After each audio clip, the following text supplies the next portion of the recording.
തമിഴ്നാട് മുഖ്യമന്ത്രി ജയലളിതയുടെ ആരോഗ്യനില സംബന്ധിച്ച മെഡിക്കൽ ബുള്ളറ്റിൻ പുറത്തിറക്കി. ജയലളിതയുടെ നില അതീവ ഗുരുതരമെന്ന് ബുള്ളറ്റിൻ. എക്മോ സംവിധാനത്തിലാണ് ജീവൻ നിലനിർത്തുന്നതെന്നും ഡോക്ടർമാർ. വിവരങ്ങളുമായി ന്യൂസ് ഡെസ്കിൽ നിന്നും സിജു സുഗതൻ ചേരുന്നു.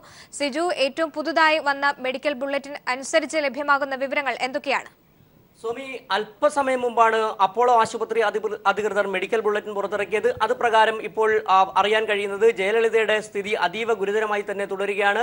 ആരോഗ്യനില അതീവ ഗുരുതരം എന്ന ഒറ്റവാക്കിൽ തന്നെ പറയാം. അത് അവർ വിശദമാക്കിയിരിക്കുന്നത് ECMO എന്ന് പറയുന്ന സംവിധാനത്തിന്റെ സഹായത്തോടു കൂടിയാണ് ഇപ്പോൾ ജയലളിതയുടെ ജീവൻ നിലനിൽക്കുന്നത്. ECMO എന്ന് പറഞ്ഞാൽ എക്സ്ട്രാ കോർപ്പറൽ മെംബ്രെയിൻ ഓക്സിജനേഷൻ എന്ന് പറയുന്ന സംവിധാനമാണ്. സാധാരണഗതിയിൽ നമുക്കറിയാം, ഹൃദയസ്തംഭനമോ അല്ലെങ്കിൽ ശ്വാസതടസ്സമോ ഉണ്ടായി മരണത്തിലേക്ക് പോകുന്ന ഒരു വ്യക്തിക്ക് നൽകുന്ന CPR സംവിധാനം, അതായത് കാർഡിയോ പൾമണറി റിസസിറ്റേഷൻ എന്ന് പറയുന്ന സംവിധാനം പരമ്പരാഗതമായി ചെയ്തു വരുന്നതാണ് CPR ഫലപ്രദമാകാത്ത സാഹചര്യത്തിലാണ് ECMO സംവിധാനം പ്രയോഗിക്കുന്നത്. അതായത് ഹൃദയത്തിന് ആവശ്യമായ ഓക്സിജനും അതോടൊപ്പം തന്നെ ഹൃദയത്തിൽ നിന്ന് രക്തം പമ്പ് ചെയ്യാനോ കഴിയാത്ത സാഹചര്യത്തിൽ ഉപയോഗപ്പെടുത്തുന്ന സംവിധാനമാണ് ECMO. ഈ ECMO സംവിധാനത്തിന്റെ സഹായത്തോടെ, കാരണം നമുക്കറിയാം, നാട്ടിൽ നമ്മുടെ സാധാരണഗതിയിൽ ഏതെങ്കിലും വ്യക്തിക്ക് ഹൃദയസ്തംഭനം ഉണ്ടാവുകയാണെങ്കിൽ ആദ്യം കൊടുക്കുന്നത് CPR എന്ന് പറയുന്ന ഒരു ട്രെയിൻഡായ ഒരു ഫിസിഷ്യന്റെ അല്ലെങ്കിൽ ഒരു ആരോഗ്യ വിദഗ്ധന്റെയോ സഹായത്തോടെയാണ് CPR ചെയ്യുന്നത്. CPR ചെയ്തുകൊണ്ട് ഹൃദയം സാധാരണ നിലയിൽ കൊണ്ടുവരുന്നു. അതിനുശേഷം ഹൃദയത്തിൽ നിന്നും ശ്വാസകോശത്തിലേക്ക് ആവശ്യമായ ഓക്സിജൻ കടത്തിവിടാൻ ചെയ്യുന്ന സംവിധാനമാണ് CPR. പക്ഷേ ജയലളിതയ്ക്ക് CPR ഫലപ്രദമായില്ല. അതിനെ തുടർന്നാണ് ECMO എന്ന് പറയുന്നത്. വളരെ ക്രിട്ടിക്കലായ വ്യക്തികൾക്ക്, ആരോഗ്യസ്ഥിതി വളരെയധികം മോശമായ വ്യക്തികൾക്കാണ് ഇത്തരത്തിൽ ഒരു സംവിധാനം ഏർപ്പെടുത്തിയിരിക്കുന്നത്. അതായത് ഇന്നലെ വൈകുന്നേരം മുതൽ തന്നെ ECMO സംവിധാനത്തിൽ തന്നെയാണ് ഈ ജയലളിതയുടെ ജീവൻ നിലനിൽക്കുന്നതെന്നാണ് പറയാൻ കഴിയുന്നത്. ഇതിൽ ഒരേ സമയം 2 ജോലികളാണ് ഈ ECMO നിർവഹിക്കുന്നത്. ഹൃദയത്തിന്റെ പ്രവർത്തനം ഒരേ സമയം തന്നെ ഹൃദയമിടിപ്പ് നിലനിർത്തുകയും അതോടൊപ്പം തന്നെ ഓക്സിജൻ ശ്വാസകോശത്തിലേക്ക് എത്തിക്കുകയും ചെയ്യുന്നു. മാത്രമല്ല, ഒരേ സമയം തന്നെ ഈ ഓക്സിജൻ എത്തിക്കുന്നു, അതോടൊപ്പം തന്നെ കാർബൺ ഡൈ ഓക്സൈഡിനെ പിൻവലിക്കുകയും ചെയ്യുന്ന പ്രവൃത്തി. അതായത് ശരീരത്തിൽ ഹൃദയവും ശ്വാസകോശവും ചെയ്യേണ്ട പ്രവർത്തനങ്ങൾ അവതാളത്തിലായാൽ പരിപൂർണമായി നിലത്തുപോകുന്ന ഒരു സാഹചര്യത്തിലാണ് ECMO സംവിധാനം ഏർപ്പെടുത്തുന്നത്. അത്തരത്തിലൊരു പ്രവർത്തനമാണ് ഇപ്പോൾ നടന്നുകൊണ്ടിരിക്കുന്നത്. ഏതായാലും അപ്പോളോ അധികൃതർ തന്നെ അത് സംബന്ധിച്ച നേരത്തെ വളരെ അഭ്യൂഹങ്ങൾ, സെപ്റ്റംബർ മാസം 7-ാം തീയതി ജയലളിത ആശുപത്രിയിൽ ആയത് മുതൽ തന്നെ ഒട്ടേറെ അഭ്യൂഹങ്ങൾ പടർന്നിരുന്നു. പക്ഷേ ഔദ്യോഗികമായി ഇത്തരത്തിൽ മെഡിക്കൽ ബുള്ളറ്റിനിൽ പോലും ഒരു വ്യക്തത വരുത്തുന്ന തരത്തിലേക്ക് ഒരു വിശദീകരണം അവരുടെ ഭാഗത്തുനിന്ന് ഉണ്ടായിട്ടില്ല. പക്ഷേ ഇപ്പോൾ വളരെ വ്യക്തമായി പറഞ്ഞിരിക്കുന്നു, ഇത്തരത്തിൽ വളരെ ഗുരുതരം തന്നെയാണ് ജയലളിതയുടെ അവസ്ഥ. അതുകൊണ്ട് തന്നെ ഇപ്പോൾ സംസ്ഥാനത്തിന്റെ ക്രമസമാധാന പ്രശ്നം ഒരുപക്ഷെ തകരാറിലായേക്കുമെന്ന തരത്തിലുള്ള അഭ്യൂഹങ്ങൾ പടർന്നിരുന്നു. ഈ സാഹചര്യത്തിൽ കേന്ദ്രസേനയടക്കം ഇപ്പോൾ സംസ്ഥാനത്ത് നിലയുറപ്പിച്ചിട്ടുണ്ട്. മാത്രമല്ല, ഗവർണർ സംസ്ഥാനത്തിന്റെ ക്രമസമാധാന നില ഭദ്രമാണെന്ന തരത്തിൽ കേന്ദ്രത്തിന് റിപ്പോർട്ട് നൽകിയിട്ടുണ്ട്. പ്രധാനമന്ത്രി ദില്ലിയിൽ നിന്നും സുരക്ഷ സംബന്ധിച്ച വിശദാംശങ്ങളൊക്കെയായി മനു ശങ്കരൻ കൂടി ചേരുന്നുണ്ട്. മനു, ഏറ്റവും പുതുതായി പുറത്തുവരുന്ന മെഡിക്കൽ ബുള്ളറ്റിൻ അനുസരിച്ച് ജയലളിതയുടെ ആരോഗ്യനില അതീവ ഗുരുതരമായി തന്നെ തുടരുന്നു എന്നുള്ളതാണ്. എങ്ങനെയാണ് സുരക്ഷ സംബന്ധിച്ച്? ഒപ്പം തന്നെ കേന്ദ്രമന്ത്രി വെങ്കയ്യ നായിഡു ചെന്നൈയിലേക്ക് തിരിച്ചിട്ടുണ്ട്. അത്തരത്തിലുള്ള ഏറ്റവും പുതിയ വിവരങ്ങൾ എന്തൊക്കെയാണ്? സോമി, കേന്ദ്ര ആരോഗ്യമന്ത്രി JP നദ്ദ അപ്പോളോ ആശുപത്രി അധികൃതരുമായി കഴിഞ്ഞ മണിക്കൂറുകളിലും ബന്ധപ്പെട്ടിരുന്നു. അപ്പോഴും ആശുപത്രി അധികൃതർ ഇതേ വിവരം തന്നെയാണ് പങ്കുവച്ചത്.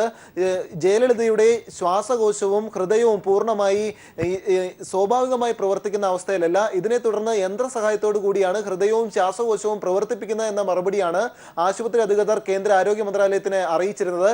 ഇതിനെ തുടർന്ന് കേന്ദ്ര ആരോഗ്യമന്ത്രി പ്രധാനമന്ത്രി നരേന്ദ്രമോദിയെ നിലവിലെ മുഖ്യമന്ത്രി ജയലളിതയുടെ സ്ഥിതി വിവരങ്ങളും ഇതോടൊപ്പം ഗവർണർ വിദ്യാസാഗർ റാവു ക്രമസമാധാന നില സുരക്ഷയും ശക്തമാക്കണമെന്ന് കേന്ദ്ര ആഭ്യന്തരമന്ത്രിയോട് ആവശ്യപ്പെട്ട കാര്യവും ചൂണ്ടിക്കാട്ടി.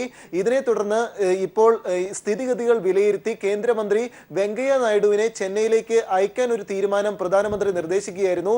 ഇതനുസരിച്ച് വെങ്കയ്യ നായിഡു ഇപ്പോൾ ചെന്നൈയിലേക്ക് തിരിച്ചിട്ടുണ്ട് എന്നാണ് മനസ്സിലാക്കാൻ സാധിക്കുന്നത്. അല്പസമയങ്ങൾക്കകം 3 മണിക്കൂറിനകം തന്നെ ചെന്നൈയിൽ കേന്ദ്രമന്ത്രി വെങ്കയ്യ നായിഡു എത്തിച്ചേരും. സ്ഥിതിഗതികൾ വിലയിരുത്തി വിലയിരുത്തി പിന്നീട് പ്രധാനമന്ത്രിയെയും അതോടൊപ്പം കേന്ദ്ര ആഭ്യന്തരമന്ത്രിയെയും വെങ്കയ്യ നായിഡു വിവരം ധരിപ്പിക്കുകയും ചെയ്യും. ഇന്നലെ തന്നെ ഉന്നതതല മന്ത്രിസഭാ യോഗം അപ്പോളോ ആശുപത്രിയിൽ ചേർന്നിരുന്നു. അന്ന് ചേർന്നപ്പോഴും ഉയർന്നു വന്ന ആശങ്ക സംസ്ഥാനത്തിന്റെ ക്രമസമാധാന പ്രശ്നം തന്നെയായിരുന്നു. ഇതിനെ തുടർന്നാണ് ഗവർണറോട് അടിയന്തരമായി കേന്ദ്ര സർക്കാർ നേരിട്ട് തന്നെ സുരക്ഷ ശക്തമാക്കണമെന്നൊരു നിർദ്ദേശം ഈ മന്ത്രിസഭാ യോഗത്തിൽ ഗവർണർക്ക് പങ്കുവച്ചത്. ഇതിനെ തുടർന്നാണ് ഗവർണർ ശ്രീ വിദ്യാസാഗർ റഘു കേന്ദ്ര ആഭ്യന്തരമന്ത്രിയെ ബന്ധപ്പെടുകയും സുരക്ഷ ശക്തമാക്കാനുള്ള നിർദ്ദേശം നൽകണമെന്ന് ആവശ്യപ്പെടുകയും ചെയ്തത്. ഇതനുസരിച്ചാണ് 9 ബറ്റാലിയൻ ഫോഴ്സുകളെ സംസ്ഥാനത്തേക്ക് വിന്യസിക്കാൻ കേന്ദ്ര ആഭ്യന്തര മന്ത്രാലയം തീരുമാനിച്ചത്. ഇതോടൊപ്പം സംസ്ഥാന DGPയെ കേന്ദ്ര ആഭ്യന്തരമന്ത്രി ഫോണിലൂടെ ബന്ധപ്പെട്ടു എന്നാണ് അറിയുന്നത്. ഇതിനുശേഷം DGP വിവിധ ബറ്റാലിയനുകളിൽ ഡ്യൂട്ടിയിലുള്ള CBCDയിലടക്കം ഡ്യൂട്ടിയിലുള്ള ഓഫീസർമാരോട് തിരികെ ക്രമസമാധാന പാലനത്തിനായി തിരികെ എത്തണമെന്ന നിർദ്ദേശം നൽകുകയും അതത് SP-മാരുടെ കീഴിൽ ഹാജരാകണമെന്ന് ഇന്ന് പുലർച്ചെ 7 മണിയോട് ഹാജരാകണമെന്ന് ഇന്നലെ തന്നെ ഉത്തരവിടുകയും ചെയ്തിരുന്നു. ഇതനുസരിച്ച് ഭൂരിഭാഗം പോലീസുകാരും ഇപ്പോൾ ഡ്യൂട്ടിയിൽ തിരികെ എത്തിയിട്ടുമുണ്ട്. അപ്പോളോ ആശുപത്രിക്ക് ചുറ്റുപാടും തന്നെ അർദ്ധസൈനിക വിഭാഗം നിലയുറപ്പിച്ചിട്ടുണ്ട്. CRPF-ഉം CISF-ന്റെയും DG-മാർ ഇന്ന് രാവിലെ ദില്ലിയിൽ ഉന്നതതല യോഗം ചേർന്നിരുന്നു. ഇതിനുശേഷം ഇരു DG-മാരും ചെന്നൈയിലേക്ക് തിരിച്ചിട്ടുമുണ്ട്. ഇവരുടെ നേരിട്ടുള്ള നിരീക്ഷണത്തിലാണ് സുരക്ഷ കർശനമാക്കിയിട്ടുള്ളത്. ചെന്നൈയിലടക്കം തമിഴ്നാട് പോലീസിന്റെയും അതോടൊപ്പം അർദ്ധസൈനിക വിഭാഗം CRPF-ന്റെയും CISF-ന്റെയും ഉദ്യോഗസ്ഥരാണ് സുരക്ഷ നിരീക്ഷിക്കുകയും ചെയ്യുന്നത്. ആശങ്കാജനകമായ സാഹചര്യമൊന്നും ഇപ്പോൾ ഇല്ല എന്നാണ് കേന്ദ്ര ആഭ്യന്തരമന്ത്രി രാജ്നാഥ് സിംഗ് വ്യക്തമാക്കിയിട്ടുള്ളത്. ഗവർണറുമായി വീണ്ടും ഫോണിലൂടെ ബന്ധപ്പെട്ടെന്നും രാജ്നാഥ് സിംഗ് വ്യക്തമാക്കുന്നു. ഈ സാഹചര്യത്തിൽ ഇപ്പോൾ ക്രമസമാധാന നില ഗുരുതരമായ കാര്യങ്ങളൊന്നും ശ്രദ്ധയിൽപ്പെട്ടിട്ടില്ല. എല്ലാം നിയന്ത്രിക്കാനാകുന്ന രീതിയിലുള്ള സുരക്ഷാ ക്രമീകരണങ്ങൾ സജ്ജമാണെന്നും കേന്ദ്ര ആഭ്യന്തരമന്ത്രി വ്യക്തമാക്കുന്നുണ്ട്. പക്ഷേ ആശങ്കയുണർത്തുന്ന മറ്റൊരു കാര്യം, ഈ അപ്പോളോ ആശുപത്രിയുടെ പുറത്തേക്കൊക്കെ നോക്കുമ്പോൾ ഈ നിലവിലുള്ള പോലീസുകാരുടെയും അതോടൊപ്പം അർദ്ധസൈനിക വിഭാഗത്തിന്റെയും ഒരു 3 ഇരട്ടിയിൽ എങ്കിലും വരുന്ന ആളുകളാണ് തമ്പടിച്ചിട്ടുള്ളത്. അണ്ണാ DMK പ്രവർത്തകരാണ് തമ്പടിച്ചിട്ടുള്ളത്. അതിനാൽ തന്നെ ഇവരെ നിയന്ത്രിക്കുക എത്രമാത്രം പ്രായോഗികമാണ് എന്നതും ചെറിയ രീതിയിലെങ്കിലും ആശങ്കയുണർത്തുന്ന ഒരു കാര്യമാണ്. പക്ഷേ ആശങ്കപ്പെടേണ്ട സാഹചര്യമൊന്നും ഇല്ല എന്ന ഉറപ്പിൽ കേന്ദ്ര ആഭ്യന്തര മന്ത്രാലയവും ഉറച്ചു നിൽക്കുന്നു. സമീപ സംസ്ഥാനങ്ങൾ കർണാടകത്തിലും സുരക്ഷ കർശനമാക്കാൻ നിർദ്ദേശമുണ്ട്. കർണാടകത്തിലെ തമിഴ് ജനത തെങ്ങിപ്പാർക്കുന്ന പ്രദേശങ്ങളിലും ആക്രമണത്തിന് സാധ്യതയുണ്ട് എന്നാണ്. എന്തെങ്കിലും വൈകാരികമായ പ്രവർത്തനങ്ങളിലേക്ക് അണ്ണാ DMK പ്രവർത്തകർ അടക്കം പോകുമോ എന്നൊരു സംശയമാണുള്ളത്. ഈ സാഹചര്യത്തിൽ ഇവിടെയും വേണമെങ്കിൽ അർദ്ധസൈനിക വിഭാഗത്തെ വിന്യസിക്കാൻ തയ്യാറാണെന്ന് മുഖ്യമന്ത്രി സിദ്ധരാമയ്യയോട് കേന്ദ്ര ആഭ്യന്തരമന്ത്രി അറിയിച്ചിട്ടുണ്ട്. എങ്കിലും ഇപ്പോൾ പോലീസിന്റെ കർശന സുരക്ഷയിലാണ് കർണാടകം ഉള്ളത് എന്ന മറുപടിയാണ് സംസ്ഥാനം തിരികെ കേന്ദ്ര ആഭ്യന്തര മന്ത്രാലയത്തിന് മറുപടി നൽകിയിട്ടുള്ളത്. അതിർത്തി പങ്കിടുന്ന സമീപ സംസ്ഥാനങ്ങളായ ആന്ധ്രാപ്രദേശിലും അതോടൊപ്പം കേരളത്തിന്റെ അതിർത്തിയിലും സുരക്ഷ കർശനമാക്കാനുള്ള നിർദ്ദേശവും നൽകിയിട്ടുണ്ട്. അതീവ ജാഗ്രതയോടെയാണ് കേന്ദ്രം ഇപ്പോൾ തമിഴ്നാട്ടിലെ സംഭവവികാസങ്ങളെ ഉറ്റുനോക്കുന്നത്.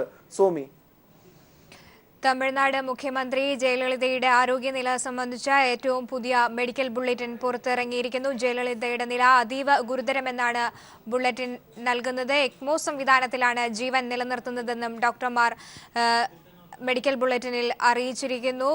കടുത്ത സുരക്ഷയാണ് ജയലളിതയുടെ ആരോഗ്യനില ഗുരുതരമായി തുടരുന്ന സാഹചര്യത്തിൽ കനത്ത സുരക്ഷയാണ് തമിഴ്നാട്ടിലും ഒരുക്കിയിരിക്കുന്നത്. തമിഴ്നാട്ടിൽ മാത്രമല്ല, തമിഴ്നാടിനോട് അതിർത്തി പങ്കിടുന്ന മറ്റ് സംസ്ഥാനങ്ങളിലും അതീവ സുരക്ഷ തന്നെയാണ് ഒരുക്കിയിരിക്കുന്നത്. ഒപ്പം തന്നെ കേന്ദ്രമന്ത്രി വെങ്കയ്യ നായിഡു ദില്ലിയിലേക്ക് തിരിക്കും എന്നുള്ള ഏറ്റവും പുതിയ വിവരങ്ങൾ കൂടി പുറത്തുവരുന്നു. ഏതായാലും ഈ മണിക്കൂറിൽ പ്രേക്ഷകരിലേക്ക് നൽകാൻ കഴിയുന്ന ഏറ്റവും പുതിയ വിവരം എന്ന് പറയുന്നത് ജയലളിതയുടെ ആരോഗ്യനില അതീവ ഗുരുതരമായി തുടരുന്നു എന്നുള്ളത് തന്നെയാണ്. ഏറ്റവും പുതിയ മെഡിക്കൽ ബുള്ളറ്റിനിലാണ് ഈ വിവരങ്ങൾ പുറത്തുവരുന്നത്.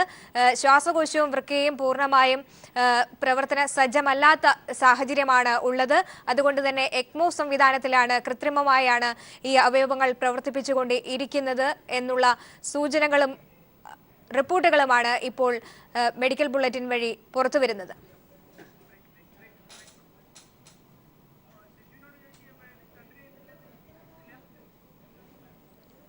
ഇപ്പോൾ സിജു സുഗതൻ വീണ്ടും ചേരുന്നു. സിജു, ഏറ്റവും പുതുതായി പുറത്തുവരുന്ന റിപ്പോർട്ടുകൾ അനുസരിച്ച് ജയലളിതയുടെ ആരോഗ്യനില അതീവ ഗുരുതരമായി തുടരുന്നു എന്നുള്ളത് തന്നെയാണ്. മെഡിക്കൽ ബുള്ളറ്റിൻ അനുസരിച്ച് തുടർന്നുള്ള ചികിത്സകൾ എങ്ങനെയായിരിക്കും? എയിംസിലെ ഡോക്ടർമാർ ചെന്നൈയിലേക്ക് എത്തിയിട്ടുണ്ട്. ലണ്ടനിൽ നിന്നുള്ള വിദഗ്ധർ അടക്കമുള്ളവരുടെ സേവനം അപ്പോളോ ആശുപത്രി ഉപയോഗപ്പെടുത്തുന്നുണ്ട്. ഈ വിധത്തിലുള്ള വിവരങ്ങൾ മെഡിക്കൽ ബുള്ളറ്റിനിൽ നിന്ന് ലഭ്യമാകുന്നുണ്ടോ? സ്വാമി, വളരെ ചുരുക്കി പറഞ്ഞു കഴിഞ്ഞാൽ ഇപ്പോൾ ജയലളിതയുടെ ജീവൻ നിലനിൽക്കുന്നത് യന്ത്രസഹായത്താൽ മാത്രമാണ് എന്ന് തന്നെ പറയേണ്ടി വരും. കാരണം അത് അക്കാര്യത്തിൽ തന്നെ മെഡിക്കൽ ബുള്ളറ്റിൻ ഇത് സംബന്ധിച്ച വിവരങ്ങൾ വ്യക്തമാക്കി കഴിഞ്ഞു. സാധാരണഗതിയിൽ വെന്റിലേറ്റർ, അതായത് ശ്വസന സംവിധാനം നിലയ്ക്കുന്ന സാഹചര്യത്തിലാണ് വെന്റിലേറ്ററിലൂടെ കൃത്രിമ ശ്വാസോച്ഛ്വാസം നൽകുന്ന രീതിയുണ്ട്. പക്ഷേ വെന്റിലേറ്ററും അതോടൊപ്പം തന്നെ CPR ഉൾപ്പെടെയുള്ള സംവിധാനങ്ങൾക്ക് അപ്പുറത്താണ് ഒരു ലൈഫ് സപ്പോർട്ടിംഗ് ഡിവൈസ് എന്ന തരത്തിൽ തന്നെയാണ് പറയാൻ കഴിയുന്നത് ECMO എന്ന് പറയുന്ന സംവിധാനം. അതായത് എക്സ്ട്രാ കോർപ്പറൽ മെംബ്രെയിൻ ഓക്സിജനേഷൻ എന്ന് പറയുന്ന സംവിധാനമാണ്. ഒരേ സമയം വെയിനിൽ നിന്ന് രക്തത്തിൽ ഓക്സിജൻ കലർത്തിവിട്ട് ഹൃദയത്തിലേക്ക് കൊണ്ടുപോകുന്നു, ഹൃദയത്തിൽ നിന്ന് രക്തം പമ്പ് ചെയ്ത് ശ്വാസകോശത്തിലേക്ക് എത്തിക്കുന്നു അതോടൊപ്പം തന്നെ കാർബൺ ഡൈ ഓക്സൈഡിനെ പുറന്തള്ളുന്നു തുടങ്ങിയ പ്രവർത്തനങ്ങളാണ് ECMO സംവിധാനത്തിലൂടെ നടക്കുന്നത്. വളരെ ലളിതമായി പറഞ്ഞു കഴിഞ്ഞാൽ ഹൃദയവും അതോടൊപ്പം തന്നെ ശ്വസന സംവിധാനവും യന്ത്രങ്ങളാണ് നിർവഹിക്കുന്നത് എന്ന് തന്നെ പറയാൻ കഴിയുന്നു. ഒരുപക്ഷെ വെന്റിലേറ്റർ സംവിധാനം അതോടൊപ്പം തന്നെ CPR സംവിധാനം ഇതെല്ലാം പരാജയപ്പെടുന്ന ഒരു സാഹചര്യത്തിലാണ് സാധാരണ ഹൃദയസ്തംഭനം ഉണ്ടാകുന്ന ഒരു രോഗിക്ക് ആദ്യം കൊടുക്കുന്നത് CPR സംവിധാനമാണ്. CPR സംവിധാനത്തിലൂടെ 99% രോഗികളും ജീവിതത്തിലേക്ക് തിരിച്ചു വരുന്നു. പിന്നീടാണ് ബൈപ്പാസ് പോലെയുള്ള മറ്റ് സംവിധാനങ്ങളിലേക്ക് ശസ്ത്രക്രിയകളിലേക്ക് പോവുക. പക്ഷേ ഇവിടെ നേരെ തികച്ചും, അതായത് അതീവ ഗുരുതരാവസ്ഥയിലായ ഒരു രോഗിക്ക് കൊടുക്കുന്ന ECMO എന്ന് പറയുന്ന വളരെ ചെലവേറിയതും അതോടൊപ്പം തന്നെ ജീവൻ നിലനിർത്താൻ ലൈഫ് സപ്പോർട്ടിങ്ങിന് ഏറ്റവും അത്യാവശ്യമായ ഒരു സംവിധാനമാണ്, സാങ്കേതിക ഒരു യന്ത്ര സംവിധാനമാണ് ECMO എന്ന് പറയുന്നത്. അത് ഒരേ സമയം തന്നെ ഹൃദയത്തിൻ്റെയും അതോടൊപ്പം തന്നെ ശ്വാസകോശത്തിൻ്റെയും ജോലികൾ ഒരേ സമയം നിർവഹിക്കുന്ന ഒരു പ്രവർത്തനമാണ് നടത്തുന്നത്. ആ സംവിധാനത്തിൻ്റെ സഹായത്താലാണ് ജയലളിതയുടെ ജീവിതം ഇപ്പോൾ നിലനിൽക്കുന്നതെന്ന് പറയാൻ കഴിയുന്നത്. നമുക്കറിയാം, ഇന്നലെ വൈകുന്നേരത്തോടു കൂടിയാണ് ജയലളിതയെ അതിതീവ്ര പരിചരണ വിഭാഗത്തിലേക്ക് പ്രവേശിപ്പിച്ചത്. കഴിഞ്ഞ സെപ്റ്റംബർ മാസം 7-ാം തീയതി പ്രവേശിപ്പിച്ചു. അതായത് പനിയെ തുടർന്നും നിർജ്ജലീകരണത്തോടെ ഡീഹൈഡ്രേഷനും ലോ ഗ്രേഡ് ഫീവർ എന്ന് തന്നെയാണ് മെഡിക്കൽ ടൈമിൽ പറയാൻ കഴിയുന്നത്. ഈ രണ്ട് അവസ്ഥകളെ തുടർന്നാണ് സെപ്റ്റംബർ മാസം 7-ാം തീയതി ജയലളിതയെ അപ്പോളോ ആശുപത്രിയിൽ പ്രവേശിപ്പിച്ചത്. അന്ന് മുതൽ ഈ 3 മാസക്കാലവും അപ്പോളോ ആശുപത്രിയിൽ തന്നെയായിരുന്നു. 3 ആഴ്ചയ്ക്ക് മുമ്പാണ് ജയലളിതയെ പ്രൈവറ്റ് വാർഡിലേക്ക് മാറ്റിയതും വെന്റിലേറ്റർ സഹായത്തിൽ നിന്നും മാറ്റിയതും. പക്ഷേ ഇന്നലെ വൈകിട്ടോടുകൂടി വീണ്ടും കാർഡിയാക്, അതായത് ഹൃദയസ്തംഭനം ഉണ്ടായതിനെ തുടർന്ന് ജയലളിതയെ ICUവിലേക്ക് പ്രവേശിപ്പിക്കുകയായിരുന്നു. ആ പ്രവേശിപ്പിച്ച അതേ കണ്ടീഷനിൽ തന്നെ ഇപ്പോൾ തുടരുന്നു. ECMO സംവിധാനത്തിൽ ജീവൻ നിലനിൽക്കുന്നു എന്നാണ് ഇപ്പോൾ പറയാൻ കഴിയുന്നത്. സ്വാമി, ശരി സിജു, ജയലളിതയുടെ ആരോഗ്യസ്ഥിതി ഏറ്റവും ഗുരുതരമായി തന്നെ തുടരുന്നു എന്നുള്ള ഏറ്റവും പുതിയ മെഡിക്കൽ ബുള്ളറ്റിനാണ് പുറത്തു വന്നിരിക്കുന്നത്. ജയലളിതയുടെ ആരോഗ്യസ്ഥിതി അതീവ ഗുരുതരമായി തുടരുന്നു. ECMO സംവിധാനം ഉപയോഗിച്ചാണ് ജീവൻ നിലനിർത്തിയിരിക്കുന്നത് എന്നും മെഡിക്കൽ ബുള്ളറ്റിനിൽ പറയുന്നു. സിജു സുഗതനാണ് ന്യൂസ് ഡെസ്കിൽ നിന്നും വിവരങ്ങൾ നൽകിയത്.